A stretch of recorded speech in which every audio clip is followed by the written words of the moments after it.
Hey gang, Spade of the Baltmatrix here, and today we are taking a look at a motorcycle, but not just any motorcycle. Today we're taking a look at Transformers Prime Arcee. Now, we've already taken a look at Arcee in the Comic Con color scheme of pink and white, but this is the more, I'd say, the accurate color scheme, that is the show-accurate scheme, I mean. So, as you can see, it is a motorcycle, and it looks quite good in the dark blue, silver, and black. And I really do like this color, but I also like the pink, which is really weird. So, as a contrast, we will take a look at both of them. And as you can see, the pink just is kind of overwhelming compared to the much more dulcet tones of the blue and the black. But I actually like both toys. I think the contrast in the color scheme is something that's quite honestly very nice. So, we'll go ahead and pull them both off and take a look at the modes without the blades. So I've gone ahead and removed the side blades from both of the vehicle modes, and this just looks so good. The vehicle mode for Arcee looks so good, except when you look at it from the top. Because when you're looking at it from the top, as you can see, there is a lot of robot kibble there. So that's just a personal preference of mine, or personal qualm of mine, but it just looks silly when you look at it from the top because there's so much robot bulk that's hidden away, but it's actually not too bad. So I'm not going to actually go through the transformation. If you want to see the transformation, go back and watch my Bumblebee and Arcee Comic Con set review.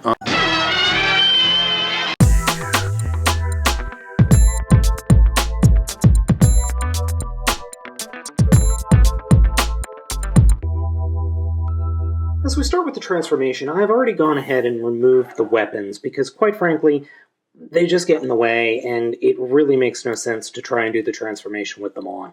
We're going to start off by folding up the kickstand. Easy peasy. Next, we're going to come under here, under the bottom of the figure, and actually unpeg these two sides of the vehicle form. That will enable us to grab the rear wheel and fold out the entire undercarriage of the vehicle mode. Then we'll come back here, push the rear of the vehicle down until it snaps down, and we can rotate the entire front of the vehicle around like that. So coming to the back wheel of the figure, all we're going to do is just split it apart like that, and they do come apart very easily. Now, originally, I thought, seeing the tread on the vehicle, I thought it was going to split in half. Well, it did, but not in the way that I thought it was going to. So what we're going to do is spread the legs open like that. That way we can fold the rear wheel onto the inner side of the legs, and then we can fold the feet down. Now, the hinge right here on both legs is incredibly tight. It does require a bit of force, but it will go. The heels on the figure actually do pose just a little bit, but not much, thankfully. And we'll get into the usefulness of that in a bit. So next what we're going to do is just kind of fold this down and in like that. And then that forms the rear of the leg. So I'll do that again, and moving the tire the rim of the tire needs to point all the way towards the inside of the figure. And then we just kind of shimmy it in to be underneath the foot.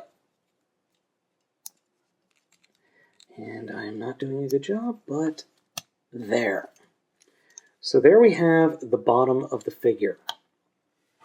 Now, for the upper torso of the figure, this is actually a little more complicated. This part's easy, though. Fold these bits up 90 degrees, which will allow us to fold out the arms and rotate them around. And then just fold them down again. Now, this is where it gets a little weird. What we're going to do is actually come around to the front of the motorcycle and pop these bits off. Then we will fold that up a little bit. When we do that, that gives us enough clearance to fold the entire front of the bike down, come in here and pull the head out of the gas tank. Then we'll fold this back up, and the head part just kind of snaps on. It doesn't actually snap into place. It just kind of sits there. But it's nice, it's firm, and the hinges are tight. Then we'll come to the back, rotate the front of the wheel around, and that will allow us to fold it down like that. Then these front parts to the motorcycle, we'll actually fold them forward over the chest of Arcee. Then we'll come back up above her head, fold the handlebars down, fold that whole windscreen and handlebar section around, and fold it down into place. And here we have the two Arcees fully transformed into robot mode. And as you can see, the only real difference is the color scheme. But to me, these two are completely different characters. I don't know what it is. The color schemes just make me think they're completely different. Even though there's nothing different other than the fact that one is pink and white and one is blue and black. I don't know why. I see these two as completely different figures with completely different personalities. The other thing I noticed is with the different color schemes, their faces look different. They're not.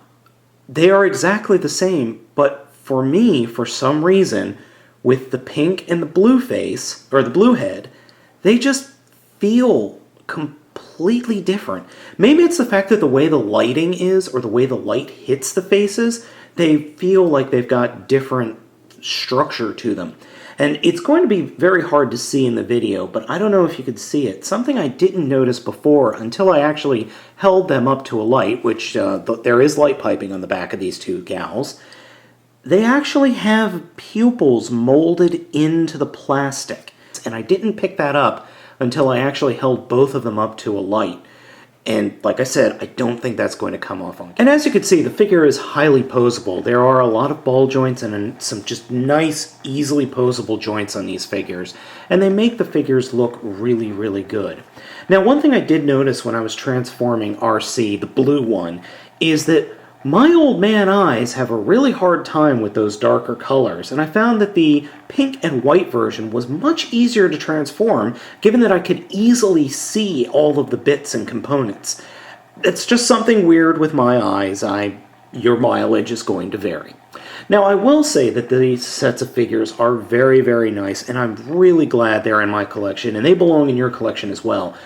But I have to say that these guys are not nearly as good as Starscream. Starscream just has something that these don't. And I think it's the closeness to the show, or the show accuracy of the figures. These are very good. These two figures are very, very close to being show accurate, perfect. But Starscream just nails it. And Starscream, I think, is a better figure than these guys. But these guys are still good, and they still belong in your collection. So if you can get either of them, it doesn't matter which, pick them up. I picked up the blue version at Toys R Us. It was the only one on the peg, along with 12 Bumblebees. And I picked up the pink version in the New York Comic Con set, available on Hasbro Toy Shop. I think it's still up there, but I'm not sure. So guys, you need to get these figures in your collection, and I will catch you next time.